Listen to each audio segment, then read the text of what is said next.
Upon न्यूजमा स्वागत छ। सुरुमा हेडलाइन्स।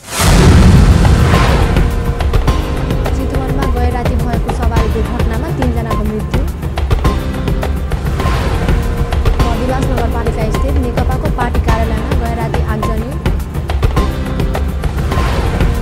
आज विजयादशमी दशैंका अवसरमा राष्ट्रपति विद्यादेवी भण्डारीले स्वदेश तथा विदेशमा रहेका सम्पूर्ण नेपालीलाई शुभकामना व्यक्त। केपी शर्मा ओली नेतृत्व सरकार असफलतापूर्वक उन्मुख भएको प्रमुख प्रतिपक्ष नेपाली काङ्ग्रेसका नेता डाक्टर खड्काको दाबी।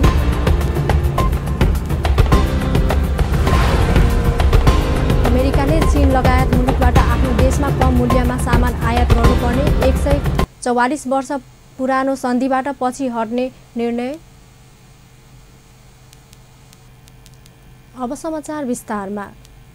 चितवनमा गए राति भएको सवारी दुर्घटनामा 3 जनाको मृत्यु भएको छ। 23 जना घाइते भएका छन्। काँकरभिट्टाबाट पोखरा आउँदै गरेको ना 5 ख 4383 नम्बरको बस इच्छाकामना गाउँपालिका 6 जलिबेरमा अनियन्त्रित भई दुर्घटना भएको प्रहरले जनाएको छ। मृतक मध्ये 1 जनाका मात्र शनाखत भएको छ। बस चालक झापा मेची नगरपालिकाका उदयमान राजवंशीको मात्र परिचय खुलेको प्रहरले जनाएको छ। अन्य 2 पुरुषको परिचय खुलेको छैन। घाइते मध्ये 22 जनाको भरतपुर स्थित पुरानो मेडिकल कलेजमा र 1 जनाको नयाँ मेडिकल कलेजमा उपचार भइरहेको सहकर्मी रमेश कुमार पौडेलले जनाएको छन्।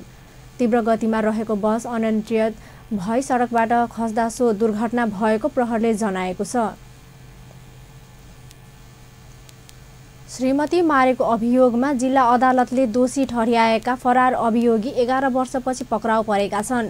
बाँसगढी नगरपालिका साबिक मोतीपुर गाविस 4 का राजाराम थारूलाई सुराकीको आधारमा प्रहरले बिहीबार घरैबाट पक्राउ गरी जिल्ला अदालत पेश गरेको छ। थारूलाई बिहीबार नै कारागार चलान गरिएको प्रहरी उपरीक्षक सुरेन्द्र प्रसाद मैनालीले जानकारी दिए। श्रीमती खेमपति थारूको हत्या गरेको भन्दै राजारामलाई 2064 असार 10 गते अदालतले दोषी ठहर्याउँदै 19 वर्ष 11 महिना 8 दिन सजायको फैसला गरेको थियो।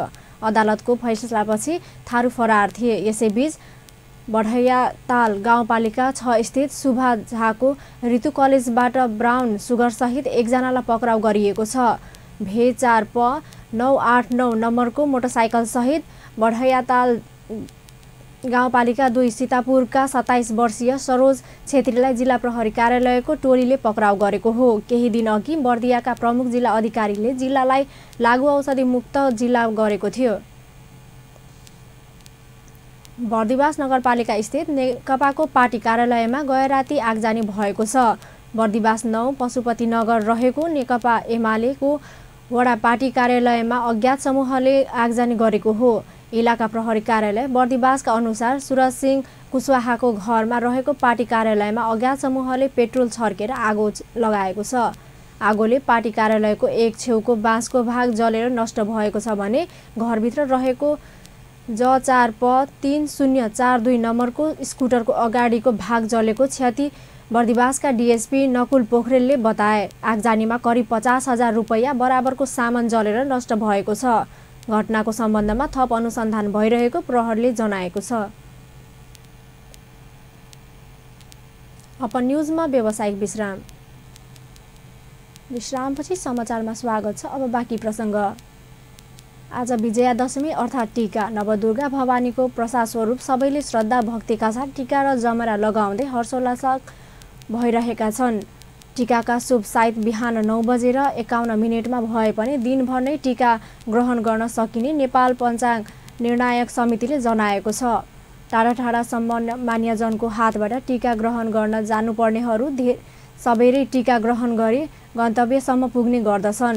दशैंको टीका ग्रहण गर्ने चलन कतैको जाग्रत पूर्णिमासम्म छ भने कतै टीकाको दिनमा मात्र लगाउने चलन छ। नवदुर्गा भवानीको प्रसाद स्वरूप मान्यजनको हातबाट टीका जमरा र आशिष लिँदा रोग कष्ट नाश हुने र दुर्गा भवानीको संरक्षण र साथ पाइरहने विश्वास गरिन्छ। घटस्थापनाको दिन विधिपूर्वक जमरा राखी नवमीसम्म दुर्गा सप्तमीसम्म चण्डी पाठ गरी नवदुर्गा र शक्ति स्वरूपमा महाकाली महालक्ष्मी र महासरस्वतीको विशेष पूजा आजा सहित प्रसादका रूपमा टीका जमरा ग्रहण गर्ने दिनलाई दशैं अर्थात् टीका भन्ने गरिन्छ। असत्यमाथि सत्यको विजयको खुसियालीका रूपमा पनि मनाइने विजयादशमीमा प्रत्येक परिवारको ज्येष्ठ मान्यजनबाट देवीको प्रसाद स्वरूप टीका तथा आशीर्वाद लिने गरिन्छ। दशैंका अवसरमा नयाँ कपडा लगाउने, घर आँगनको सरसफाई तथा रङ्गोरङ्गन गर्ने प्रचलन पनि छ। असत्यमाथि सत्यको विजयका रूपमा लिने हिन्दू धर्मावलम्बीको महान चाड बडा दशैंको अवसरमा राष्ट्रपति विद्यादेवी भण्डारीले स्वदेश तथा विदेशमा रहेका सम्पूर्ण नेपालीलाई शुभकामना व्यक्त गरेकी छिन्। मान्यजनबाट टीका, जमरा, फूलपाती र प्रसाद सहित आशीर्वाद ग्रहण गर्न र जीवन्त पारिवारिक जमघट एवं पूर्ण मिलन गराई खुसियाली र हार्दिकता साटासाट गर्न प्रभावकारी भूमिका निर्वाह गरिरहेको हाम्रो संस्कृति वैभवको रूपमा रहेको बडा दशैंले सामाजिक एकता, आपस सद्भाव र आत्मीय भातृत्व अभिवृद्धिमा ठूलो मद्दत पुग्ने विश्वास छ। राष्ट्रपति कार्यालयद्वारा जारी गरिएको शुभकामना सन्देशमा उल्लेख छ। यसै अवसरमा उपराष्ट्रपति नन्दबहादुर पुन, प्रधानमन्त्री केपी शर्मा ओली, सक्रिय प्रतिनिधि सभाका सभामुख, विभिन्न र राजनीतिक दलका नेता लगायत नेपालको राष्ट्रिय जीवनका विभिन्न क्षेत्रका व्यक्तिले पनि बेग्ला बेग्लै शुभकामना सन्देश जारी गरी हार्दिक शुभकामना प्रकट गरेका छन्। सभामुख कृष्णबहादुर महराले चाडपर्व विभिन्न जातजाति, वर्ण, भाषा र धर्म, सामाजिक एवं सांस्कृतिक पहिचान रहेका सबै नेपालीका लागि समान अवसर प्राप्त हुने विश्वास व्यक्त गर्दै सामाजिक सद्भाव सहित समृद्धिको कामना गरेका छन्।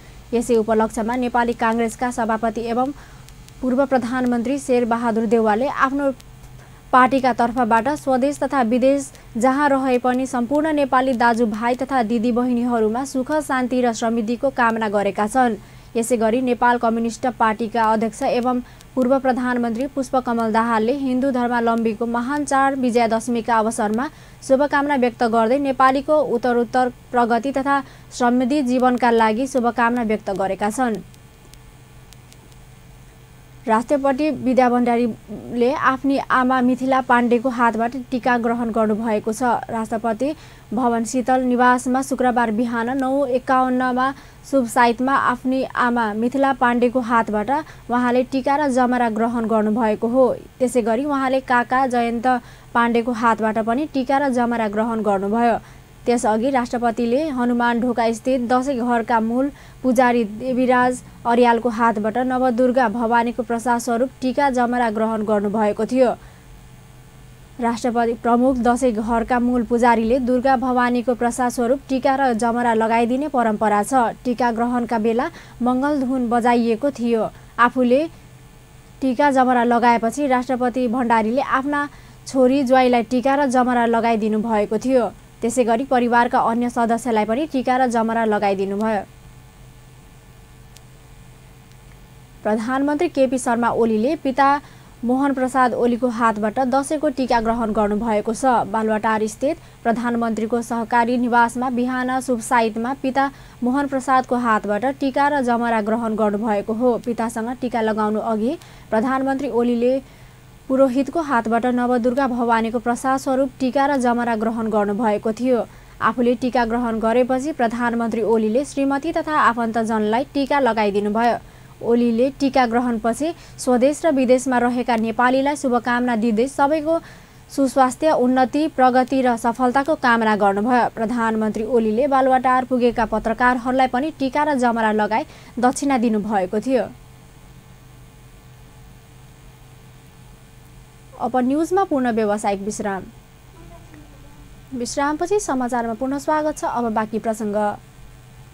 प्रमुख प्रतिपक्ष नेपाली कांग्रेसका नेता डाक्टर नारायण खड्काले केपी शर्मा ओली नेतृत्व सरकार असफलतातर्फ उन्मुख भएको दावी गरेका छन्।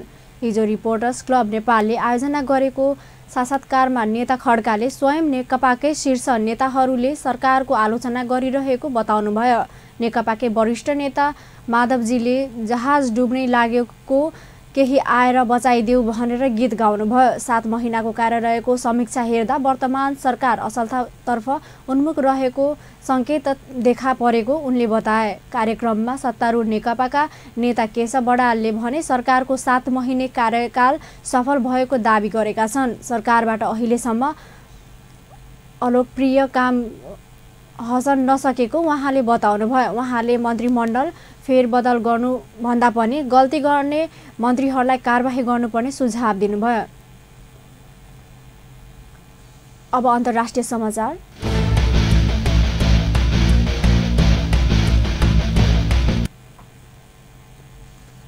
अमेरिकाले चीन लगायत मुलुकबाट आफ्नो देशमा कम मूल्यमा सामान आयात गर्नुपर्ने 144 वर्ष पुरानो सन्धिबाट पछि हट्ने निर्णय गरेको छ।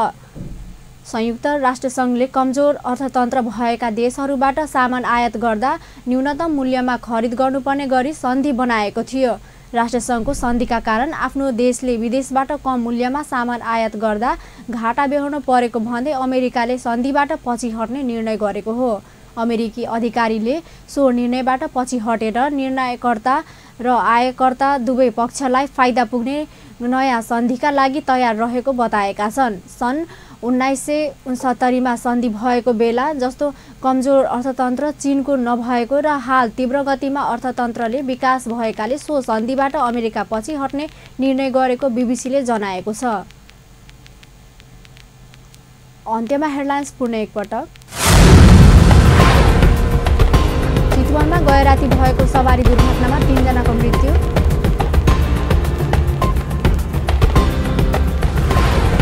बर्दिवास नगरपालिका स्थित नेकपाको पार्टी कार्यालयमा गए राति आगजनी।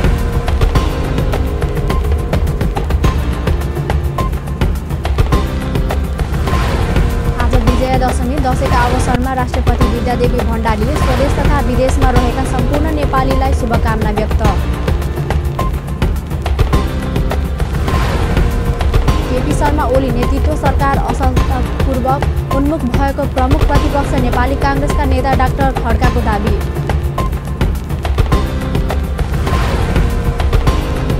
र अमेरिकाले चीन लगायत मुलुकबाट आफ्नो देशमा कम मूल्यमा सामान आयात गर्नुपर्ने 144 वर्ष पुरानो सन्धिबाट पछि हट्ने निर्णय।